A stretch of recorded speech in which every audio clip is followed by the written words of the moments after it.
Vislatvijas sociāldemokrātiskā kustība par neatkarīgu Latviju. Kā jau tika norādīts preses relīzē, tad mūsu preses konferences temati ir šobrīd 3. Pirmais temats ir temats, kad mūsu partija kustība ir iesniegusi Amnestīvā rajona tiesā prasības pieteikumu pret Centrālo vēlēšanu komisiju, lai mainītu vēlēšanu sistēmu, ko mūsuprāt šobrīd viņi ir apstiprinājuši nelikumīgu instrukciju, kad instrukcijā var veikt jebkādas atzīmes visur, kur grib, un tas tiks ņemts vērā, bet mēs uzskatām, ka vajag ieviest elektroniskās urnas, kā tas ir rakstīts likumā, un veikt balsu skaitīšanu elektroniski, jo pirms 4 gadiem to mēģināja darīt, un 4 gadu laikā varēja veikt arī attiecīgus iepirkumus, lai šī sistēma tiktu ieviesta, bet Centrāla vēlēšana komisija to nav darījusi. Un tāpēc mums uztrauc šis jautājums, kad var notikt falsifikācijas, ja balsis tiek skaitīts ar rokām, ja notiek atzīmju veikšanas jebkurā biļetena vietā, tad principā var to traktēt ļoti dažādi. Protams, arī tas, kad notiek vairākas dienas šīs vēlēšanas, tas varbūt nebūtu tik teiksim tā, nepareizi vai pat šaubīgi, ja tiktu urnas apsargātas un to veiktu valsts policijas darbinieki. Pašvaldības policijas darbiniekiem arī nevarētu uzticēt, tomēr apsargāt pašvaldību vēlēšanu urnas. Otrs jautājums ir, kad šobrīd mūsu partija mēģina noņemt no vēlēšanu trases. Korupcijas novēršanas apkarošanas birojas dara visu, lai apturētu partijas darbību, iesniedzot tiesā prasības, kas ir faktiski nelikumīgi šobrīd, jo Eiropas cilvēktiesību tiesa ir arī pateikusi, ka partijas darbību uz vēlēšanu periodu apturēt nevar. Un partijas kopumā strādā tieši tādā ziņā, lai piedalītos vēlēšanās. Un, ja ir kaut kādi pārkāpumi, tad šos pārkāpumus jārisina ārpus vēlēšanu periodu. Trešais jautājums par pašvaldību vēlēšanām, bet tad to mēs runāsim jau pēc tam, kā mēs izrunāsim šos te 2 jautājumus. Es dodu vārdu partijas kustības par neatkarīgu Latviju valdes priekšsēdētājam Jurim Žurovim. Jā, labdien! Sāksim ar to, ka Amerikā Donalds Trumps, Amerikas prezidents, pateica, ka ir lielas problēmas ar to, kā reģistrēti pilnīgi no citiem štatiem cilvēki, kā brauc autobusos, balsot no citiem štatiem, brauc tie, kas nelikumīgi ielikti sarakstos. Tātad viņš to atšifrēs un pateica, ka viņam ir pilnīgi visas tas liecības, jā, un viņam skaidrs, ka vēlēšanas var rezultātus korrigēt. Un salīdzinot ar to, ka viņš ir pateicis, jā, mums arī rodas lielas šaubas par to, kā notiek vēlēšanas arī pie mums. Sāksim ar to, ka 12 gadus atpakaļ vēlēšanas notika martā beigās, vienu dienu, pārsvarā tas bija sestdienās, jā, tad no 8 līdz 8, un 8 vakarā kopā ar novērotājiem varēja saskaitīt visas biļeteņus, un uzreiz bija zināms rezultāts. Tagad mums vēlēšanas notiek, kā mēs zinām, 3. jūnijā, 3 dienas, apsardze noņemta nost, signalizācijas nav nekādas video kameras, jā, un vienīgais atbildīgais vēlēšanas komisijas priekšsēdētājs, kas pēc tam taisa durvis ciet, apzīmogo urnas, un mēs uzskatām, ka piekdien vakarā varētu mainīties tie rezultāti, ko atnāca cilvēki, kas nobalsoja pat 3 dienām. Tad vēlreiz plombas visi ir komisijas priekšsēdētājiem, biļeteņi, tie, kas ir izdoti, piemēram, 5000 komplekti kopā ar konvertiem, viņiem jābūt stingram uzskaitiem, jā, un tie, kas nav izmantoti, vajadzētu viņus atdot atpakaļ. Tas arī nenotiek. Jā, tad tie konverti, kurie un tie viņi, mēs uzskatām tā, ka viņi tie konverti ir kā uzkrakstas. Jā, un tur biļīgi var mainīt biļeteņus.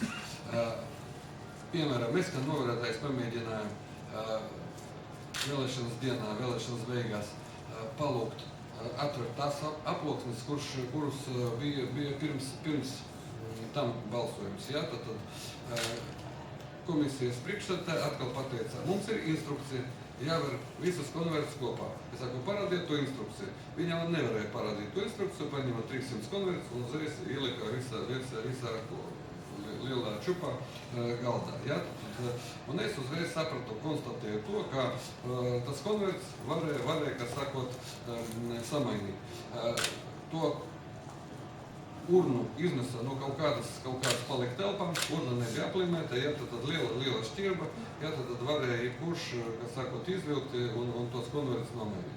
Ja, un kad bija lūgums vēlreiz tos konvertus, kas sakot, atsevišķi saskaitīt, tas nebija darīts. Uz konvertiem atkal instrukcija, nekādas atzīmes nevar taisīt. Nekādas. Ko nozīmē nekādas? Ja, ja gadījumā kāds uzrakstīs kaut ko, vai parakstīņu, vai kaut kādu zīmodziņu uzliks uz tā konverta, tad, viņu vajag skaitīt pa nederīgu, un tad viņu izņemam ārā. Ja, tad tie, kurie bez nekādām atzīmēm, vienkārši vierīgi var samainīt. Ja? Tad ir šaubas par to, kā tas konverts varētu mainīties. Un mēs redzam, ka, kad bija vēlēšanas 12 gadus atpakaļ, pašvaldību vēlēšanas, ja, tad rezultāti bija tādi, ka viena partija vairāk par 3-4, skatoties Jūrmalā, piemēram, ja, tad citos novados Rīgas rajonā, nevarēja dabūt vairāk nekā 2, maksimāli 3 vietas pašvaldību vēlēšanas. Ja? Pēc tam sākā parādīties, piemēram, Stopiņos, uzreiz 7 deputāti, uzreiz kontrola pakets. Tas pats arī Jūrmalā. Tas pats līdz šim brīdim, piemēram, Jūrmalā zaļiem zemniekiem vispār neviena deputāta nav bijis. Ja? Pēc šīs sistēmas ieviešanas sākā radīties uzreiz 7-8 deputāti. Ja? Tad, lūk, kā mainījās tā situācija. Nākošais, sestdien, kad notiek vēlēšanas, ja? Agrāk bija no 8 līdz 8, pēc tam pagarināja no 8 līdz 10, un praktiski jau no 8 līdz 10 cilvēki nav nākuši. Ja? Tad atkal ir varianti tādi, ka, piemēram, palicis kāda pusstunda līdz beigām, taisa kafijas pauzi, saka, mīļie draugi, davai, visi, kas saka, grib paēst, atpūsties bišķiņi, ja, tad pirms skaitīšanas. Aicina visus, un atkal urna palika bez apsardzes, bez nekā, un varētu notikt atkal visas tādas, mums liekas, ka var, kā sakot, ielikt citus, kas sakot, konverts vai vispār samainīt urnu. Nākošais, kur ir protokoli? Ja, tad varētu nākt cilvēki, tie, ko arī Donalds Trumps ir pateicis, balso mirušie, un, piemēram, mums bija tāds gadījums, ka atnāca mūsu vēlētāji bez 15:10, viņu vietā jau bija paraksts, pa viņu bija nobalsots. Ja, un zīmoga pasi nebija. Ja, tad viņi saka, kā varēja, es taču zīmoga nav. Tad, droši vien, ka aizmirsa viņu ielikt. Cilvēku, kas sakot, paskaitīja, ka pa muļķi, mēs uzrakstījām iesniegumu par to, ka mēs gribam to protokolu visu pārbaudīt. Ja. Mums pateica, jā, pēc 10 dienām jūs variet atnākt un pieprasīt. Pēc 10 dienām mēs atnācām un konstatējam to, mums atbildēja sekojošu lietu, ka sorry, mums ir instrukcija, mums nav kur glabāt, viss ir likvidēts. Gan biļeteņi, gan protokoli, viss ir likvidēts. Ja? Tad tie saucamie mirušie, kas sakot, var nākt no 8 līdz 10 un mierīgi, kas sakot, balsot, tātad saucamie karuseļi, ko arī atzina Trumps. Un tagad mēs konstatējam ļoti interesantu lietu, ka vēlēšanas pagarinātas no 7 līdz 11. Tātad tie cilvēki, kuri gājuši pirms 10, ja, tad viņi noteikti vairs neies līdz 11. Un tā stunda no 10 vakarā līdz 11 pilnīgi var, kas sakot, mainīt tos konvertus, kā tu gribi. Vēlreiz saku, biļeteņi un konverti nav stingra uzskaita. Nav stingras nekāds uzskaits. maini viņus tā vai šitā, kā tu viņu gribi.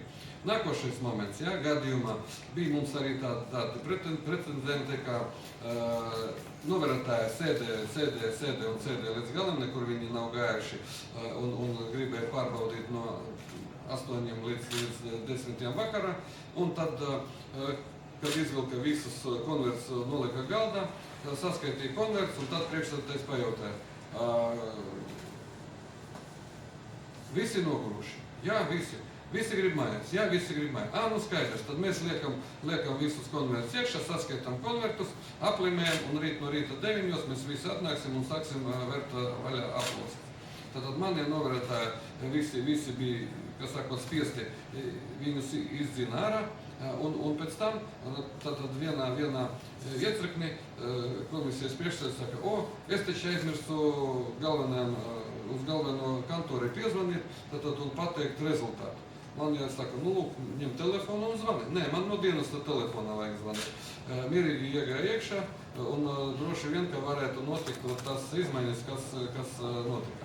Kā mēs zinām, ir geometriska progresija. Ja, geometriska progresija uz katru nākošo deputātu, tad vajadzētu pusotru skaitu konvertu, lielāko skaitu. Tad, ja piemēram pa vienu deputātu manā laikā pa Čerānu nobalsoja 1005 cilvēki, tad pa otro mēs saņemam 7800 balsis, ja, tad mēs dabām tikai 2 mandātus. Saprotiet, kāda, ja, tad cik vajag, piemēram, vēlētājus, ja, tad uz to mandātu, kas ir 30, 31, 32, 3, 4, 36, ja, cik daudz uz vienu, ja, tad jūs variet, tik daudz vēlētāju pilsētā principā Rīgā nav, lai sasniegt tādu konvertu skaitu. Tāpēc ir domas tādas, ka uztaisīta tāda speciāla schēma, ja, lai mainīt šos konvertus. Piemēram, Juris Kokins, kā Rīgas vēlēšanas komisijas priekšsēdētājs, strādā no 97. gada. Jurmala, piemēram, strādā cilvēks vēlēšanas komisiju, tātad priekšsēdētājs 12 vai 14 gadus, ja es nemaldos. Ja? Tātad viņi visi sēž, visi atstrādāts, ja? Tad šī schēma darbojās tā kā vajag tiem, kas ir šodien pie varas. Ja? Un nekādīgi viņi šo schēmu mainīt absolūti negrib. Jānis teica, ka mēs iesniedzam,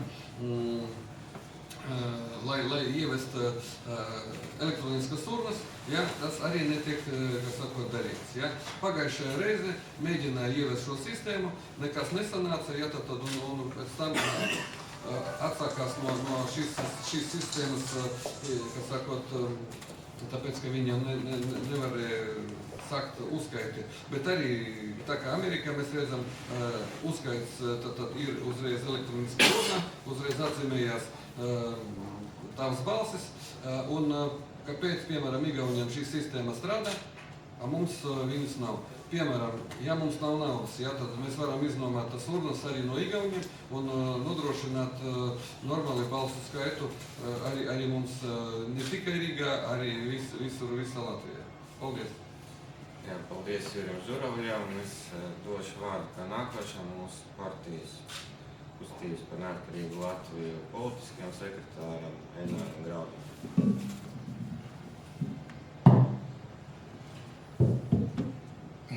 Labdien, visi klātsošie, pateicos jums, ka varējāt izdalīt savu laiku, tāpēc, ka visi esam aizņemti, un atnākt uz mūsu izsludināto preses konferenci. Paldies jums! Varu pateikt un pilnībā atbalstu tikko iepriekš mana kolēģi Juravļova teikto par to, ka spēkā šobrīd esošā likumdošana un normatīvie dokumenti, kuri regulē centrālās vēlēšanu komisijas darbu un vietējo vēlēšanu komisiju darbu, tehnoloģiski kādā veidā tiek skaitītas balsis pēc vēlēšanām, rada priekšnosacījumus faktiski neierobežotām iespējām veikt vēlēšanu rezultātu falsifikāciju. Tas ir viennozīmīgi, kas ir pateikt. Un personīgi es uzskatu, tas ir mans viedoklis, Eināra Graudiņa viedoklis. Es uzskatu, ka minimums pēdējos 10 gadus Latvijā visu vēlēšanu rezultātu ir falsificēti. Tas ir viennozīmīgi mans viedoklis. Un es viņu balstu uz sekojošo. Es pēdējos gadus pietiekoši daudz, kā starptautisks novērotājs, kā starptautisku novērotāju grupu vadītājs, kā starptautisku novērotāju misiju vadītājs, esmu piedalījies vēlēšanās daudzās valstīs, sākot no neatzītu valstu veidojumiem un beidzot, piemēram, piedalījos kā novērotājs starptautisku novērotāju grupas vadītājs pēdējās Krievijas Federācijas valsts domas vēlēšanās. Es esmu daudzkārtīgi skatījies citās valstīs, kā darbojas vēlēšanu likumdošana, kāda ir balsu skaitīšanas tehnoloģija un kā darbojas saucamās elektroniskās urnas un kā darbojas parastās urnas, kāda visa ir šī būtība. Un es varu viennozīmīgi pateikt, ka 21. gadsimtā ir viennozīmīgi jāatstāj pagātnē tehniska vai mehāniska balsu skaitīšana, izmantojot roku darbu, kāds ir pie mums Latvijā, un izmantojot parasto urnu sistēmu, kur mēs pazīstam minimums pēdējos 100 gadus. Tas viss notiek tikai un ir jānotiek normālā demokrātiskā valstī, izmantojot tikai elektroniskās urnas un pilnīgu, 100% visu laika video ieraksta monitoringu uz šo vēlēšanu urnu. Tāds notiek normālās valstīs. Un es varu pateikt, ka cik es esmu redzējis citās valstīs, tur, kur atrodas elektroniskās urnas, konkurējošās partijas pat neatsūta savus novērotājus. Viņu nav vienkārši, jo 100% ir garantīva, ka nekādas perturbācijas ar vēlēšanu rezultātiem vienkārši tehnoloģiski nav iespējams. Latvijā šobrīd spēkā esošā likumdošana vai normatīvie dokumenti, kas nosaka Centrālās vēlēšanu komisijas darbu un vispār vēlēšanu komisijas darbu, kas vēl vienreiz uzsveru, rada priekšnosacījumus neiedomājamākām vēlēšanu rezultātu falsifikācijām. Tas ir viennozīmīgi. Un otrs aspekts, uz ko es gribu vērst uzmanību, ir saistīts ne tikai ar pašām vēlēšanām, bet vēlos informēt godātos klātesošos, kad jau aptuveni gadu attiecībā pret kustību par neatkarīgu Latviju tiek īstenota zināma politika, kuru mūsu izpratnē atbalsta Latvijas politiskais establishments, un tas ir sekojošais. Izmantojot tiesību sargājošās institūcijas, konkrēti šajā gadījumā korupcijas novēršanas un apkarošanas biroju, kā arī var būt nepilnīgi atkarīgi tiesu lēmums, tiek darīts viss iespējamais, lai šo politisko kustību partiju izslēgtu no politiskas aprites, kā nesistemātisku opozīcijā neiekļaujošos politisku veidojumu. Tas ir pirmkārt. Otrkārt, notiek provokācijas attiecībā pret masu mēdīju, kas šajā gadījumā ir Radio Pik, kur ir bijušas atslēgtas elektrības tiešo ēteru laikā un tā tālāk un joprojām, bojāti raidītāji un viss pārējais. Tātad, lai šim politiskam spēkam varbūt liektu iespēju izteikt savu viedokli brīvi, atbilstoši Latvijas satversmē noteiktajām tiesībām. Un trešais variants ir, kad attiecīgi atsevišķas personas, kas veido šīs politiskās kustības kodolu, tiek vajāts tajā skaitā fiziski, izsakot draudus attiecīgi veikt miesas bojājumus un radot dažādu cita veida problēmas, par kurām arī ir iesniegumi valsts policijai jau par notikušiem faktiem. Tātad mērķis ir viens – mūs kā politisku kustību izslēgt no valsts politiskās aprites un nepieļaut ne mūsu viedokļa popularizāciju un vai vienkārši paziņošanu, gan noņemt no priekšvēlēšanu stafetes. Tas ir viennozīmīgi. Un viennozīmīgi šo lēmumu ir pieņēmuši atsevišķas personas no mūsu valsts politiskās elites, kuriem mēs esam absolūti nevēlams politisks spēks. Īsumā tāda ir vēlme mums pateikt to, ko mēs domājam un ko līdz šim mēs neesam tik atklāti darījuši. Bet mēs uzskatām, ka ir pienācis laiks, kad par šīm lietām ir jārunā atklāti, jo šodien var nospiest, teiksim, mūs un izslēgt ārā no politiskās aprites. Rīt tas skars kādus citus cilvēkus, parīt jau citas politiskās kustības, un gala rezultātā mums gan Seimā, gan vietējās pašvaldībās sēdēs vienas un tās pašas sejas, kuras mēs tur novērojam dažu labi jau 30 gadus, un kuri savā starpā visu it kā ir sadalījuši, un kuriem viss ir labi. Tikai jautājums, vai no tā ir labi Latvijas tautai un mūsu valstī. Es nerunāšu tādiem cēliem vārdiem, bet vai tiešām tas ir labi šāda situācija, kāda ir šodien priekš mūsu zemes un mums visiem un priekš mūsu ģimenēm. Jā, paldies. Tagad vārds Edvīnam Kuķiem, partijas valdes loceklim. Labdien, man sauc Edvīns Kuķe. Tas, par ko runāja mans kolēģis Ēnārs Graudiņš, jau notika netik tālā pagātnē. Es kā Rīgas partijas priekšsēdētājs un partijas suverenitāte valdes loceklis varu pastāstīt faktu, ka tas, kas šodien notiek par neatkarīgu Latviju, notika arī ar partiju suverenitāti, kur notikuma tieši liecinieks es esmu. Portāla ir aptaujā, kuru tautā sauc par vienotības ruporu, tā ir vai nav, es nezinu, bija neatkarīga aptauja, par kuru politisko spēku jūs balsotu 12. Saeimas vēlēšanās. Nu tad lūk, par partiju suverenitāti jūs būsiet pārsteigti pirmajā vietā, nobalsoja 17,476. Turklāt par vienotību tikai 1700. Par pārējām tad nestāstīšu, neaizņems jūsu laiku. Protams, kad partiju suverenitāte tā arī nepārtiedza barjeru, kas arī būtībā ir nelikumīgas un 22. gada satversmē netika paredzētas. Un īsi pirms nākamajām vēlēšanām notika iekšējais apvērsums, nelikumīgi tika, nepaziņojot partijas valdes vairākumam par notikušo saucamo kongresu, kur man aizdomas, ka nekad nenotika, tika izslēgta partijas vairākums un īsi pēc vēlēšanām partija likvidēta. Man ir pamatotas aizdomas, ka līdzīgs plāns pat labāk ir īstenots arī pret partiju par neatkarīgu Latviju. Ja tautai nav uzticības pret vēlēšanām procesu, tad tas vieš neuzticību pret valsti, un tas jau ir bīstami mums, proti pašai Latvijas valstī. Īsumā pastāstīšu, kā ir noticis vēlēšanu likuma un attiecīgi procesa progress, precīzāk varētu pateikt regress. Jo 22. gada satversmē neviena vārda nebija par partijām, kad deputātus var virzīt tikai partijas.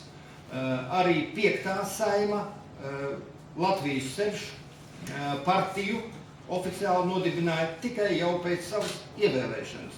Tā kā to, ko jums stāsta saucamā Wikipēdija, ir klāja meli, ka tās bija partijas. Tur bija arī partijas, bet bija, kā satversmē paredzēts, brīvies saraksti.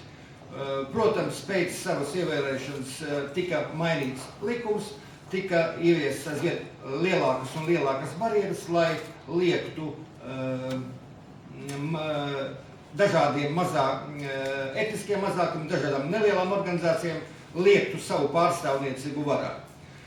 Pat labam process ir pilnībā privatizēts, un man nav ne pierādījumu, ne tiesību teikt, ka viņas tiek falsificētas, bet ir radīti visi apstākļi, lai tas process varētu notikt, lai varētu teikt, ka arī vēlēšanas ir komercializētas. Un vienīgā iespēja, lai to apstādinātu, ir atgriezties pie normālu Eiropas un pasaules valstu prakses, ieviest novērošanu, veikt vienas dienas vēlēšanu, teiksim, no 8 un ar stingru uzskaiti. Pretējā gadījumā mēs balsosim par citiem, bet saņemsim joprojām vienas un tās pašas sejas. Paldies! Ļoti interesanti sanāk tā, ka exit polus taisa, ja, cik es gāju, kur es braucu un citiem iecirkņiem, nekur nekad praktiski nekādas exit polus nebija, bet, kad tu atbrauksi uz televīziju, ja, tad tev jau uzrakstītas uz sienas, ja, tad visi tie stabiņi, ja, un parādīti rezultāti. Un ļoti interesanti, ka te rezultāti sakrit pēc tam ar tiem it kā īstiem rezultātiem, kas un visi priecēs, cik veiksmīgi bija uztaisīti exit poli. Kā visi iepriekšējie rezultāti sakrit ar esošiem rezultātiem. Ja, tad, tas mākslas teātrs, ja, un tiešām, ja mēs gribam panākt normālu rezultātu, tad jātaisa vēlēšanas vai no martā vidu, marta beigās, vienu sestdienu, vai no oktobrī pirmo piemēram, sestdienu, visi jau atgriežušās un mācās, ja, no savām vasarnīcām, no visām atpūtām, ja, tad var savākt visus tie, kas grib atnākt uz vēlēšanu. Paldies, Jānis! Jā, nu, runājot, tad mēs jau sākumā arī par otru jautājumu ir iesniegts augstākajā tiesā kasācija pret korupcijas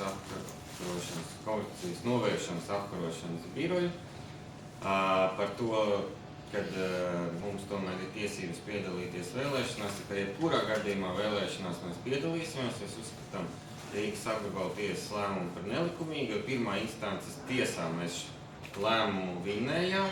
Pirmā instances tiesa atzina, ka NAB nebija tiesības prasīt apturēt partijas darbību bez iemesla, jo iemesls preventīvi sodīt nav iemesls. Tas ir, mēs neesam bērnu dārzā, kur preventīvi soda bērnus, bet tur vairāk to nedara. To darīja varbūt padomju laikos. Lūk, un tātad šis ir punkts numur 1, kad partija darbību neaptur. Mēs uzskatām, ka korupcijas novēršanas apkarošanas birojas principā Latvijā ir lieka iestāde, kas apēda nepilnus 5 miljonus eiro. Un principā ir jāpievieno valsts policijai, bet politisko partiju uzraudzībai nav jānotiek tādā veidā, kā viņi notiek šobrīd. Tāpēc, kad sen bija jāpieņem lobby likums, kur arī notiktu šīs visas atrunas par to, kas var ziedot, kas nevar ziedot un par ko var, teiksim, cilvēku sodīt un par ko nevar. Bet šobrīd tiek cilvēku sodīt par jebko, tikai vajag zināt, kurus drīkst sodīt un kurus nedrīkst. Tad, nu, notiek tāda aplesa. Un par Cindaru kungu runājot, nu, te vispār ir jāprasa, man liekas, viņa atkāpšanās no amata, tāpēc, ka viņš visas savas darbības rezultātā nav Latvijā ieviesis elektronisko balsošanu, ko ir izdarījusi Igaunija, un vienkārši viņš nav atbilstoši savam amatam. Viņš dzīvo iepriekšējā gadsimtā un nedzīvo mūsdienu situāciju. Viņam jāiet vai no pensijā, vai jāstrādā kaut kādā lauku iecirkņi par komisijas vadību. Mēs varam viņu izvirzīt kā pirmo numuru mūsu sarakstā uz Rīgas pašvaldības vēlēšanas. Nē, nu, protams, lai viņš pamēģina pats iziet visu šo procedūru un paskatās, kas viss tas notiek. Jā, un kad viņš dabūs 0,25%, piemēram, jā, tad viņš sapratīs, ka tur kaut kas nav kārtībā.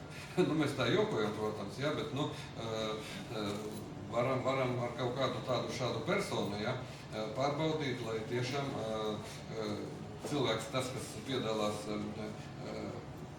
taisa, teiksim, tās instrukcijas, jā, viņš pats pamēģina iziet visam savām instrukcijām, lai iziet pats.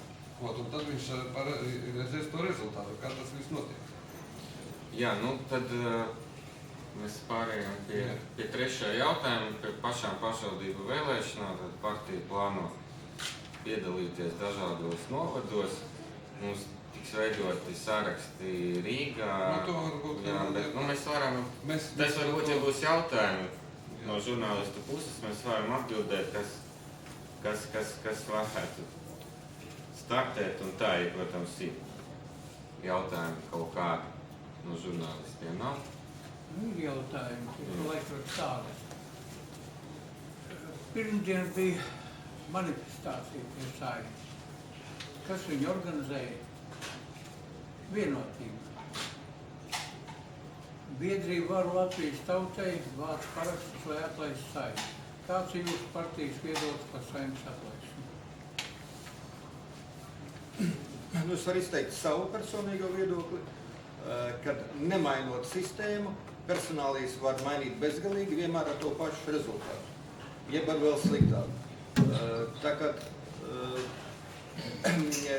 Saima ir jāatlaiž, bet ir jāatjauno normāla likumdošana, lai tad varētu ievēlēt patiešām tautas, nevis pseidopartiju pārstāvjus. Nu, Es varu pateikt arī attiecīgi, teiksim, viedoklis. Domāju, tas būs mans viedoklis. Domāju, ka viņš varētu saprast arī diskusijas viedokli kopumā. Ka pirmām kārtām šodien konkrēti atlaist Saimu, kā saka, uz sitienu tautai, tam nav absolūti nekādas jēgas, ja netiek veikta valsts konstitucionālā reforma, citiem vārdiem sakot, satversmes reforma, un šī satversmes pirmkārtām šai satversmes reformai ir jānosaka tas, ka mums darbojas tā satversme, kura tiešām kādreiz ir bijusi sākotnējā satversme. Sāksim ar to, jo tā satversme, kas darbojas šodien, diemžēl vairs nav tā, kas kādreiz bija. iet runa par pirmās Latvijas Republikas neatkarības laiku. Tas ir pirmais variants. Otrais variants, ja mēs paskatīsimies nesenā vēsturē, tad mūsu valsts prezidents Valdis Zatlers savā laikā, lai radītu iespēju saglabāt savu prezidentūras termiņu uz otro lāgu, teiksim tā, atlaida Latvijas Republikas Seimu. Notika ārkārtas vēlēšanas, kurās viņš, starp citu, uzreiz piedalījās ar jaunu izveidoto Zatlera reformu partiju. Es uzdošu jautājumus, es domāju, man pat nav jākomentē. Vai no tā, ka Zatlers atlaida Saimu un pēc tam nākošajās ārkārtas vēlēšanās piedalījās ar savu jaunu izveidoto partiju, valstī, tautā, mūsu labklājībā, vispār mūsu dzīves līmenī un arī kaut kas mainījās vai palika vēl sliktāk. Un cilvēki no šīs valsts, no mūsu zemes, turpināja aizbraukt vai sāka atgriezties. Es domāju, jautājums ir skaidrs. Jā, paldies visiem. Nē, nu tā vēl no jautājums. Satversme tiek pārkāpta. Mainiet, kā jūs gribiet, viņi netiks pildīti. Ko jūs ieteikt? Jā, mēs ņemam kredītus, pārkāpjot satversmi. 91. gadā kredītu procentos dienā maksājām 0. Tagad mēs maksājam uz jauno gadu 3 miljoni dienā, tas ir mēnesī 90 miljoni. Un janvārī cik paņēma valdība kredītu no Rekonstrukcijas attīstības bankas? Atkal 1,3 miljardi. Tātad dienas procenti kredīta pieauga atkal pa kādu miljonu. Tātad 4 miljonus. Un jūs uzskatāt, ka nav nekāda jēga, jo mēs labāk maksāsim līdz jaunās Saeimas vēlēšanai, samaksāsim vēl miljārdus, pieņemsim kredītus un kas viņus atmaksā. Kredīti ir nelikumīgi, jo tie tika ņemti bez 2/3 Saeimas vai tautas nobalsošanas. Tā kā, lai atdod tie, kas parakstīja, tur ir 4 cilvēku paraksti, un, ja nevar atdot, lai atstrādā kūdras kurgos.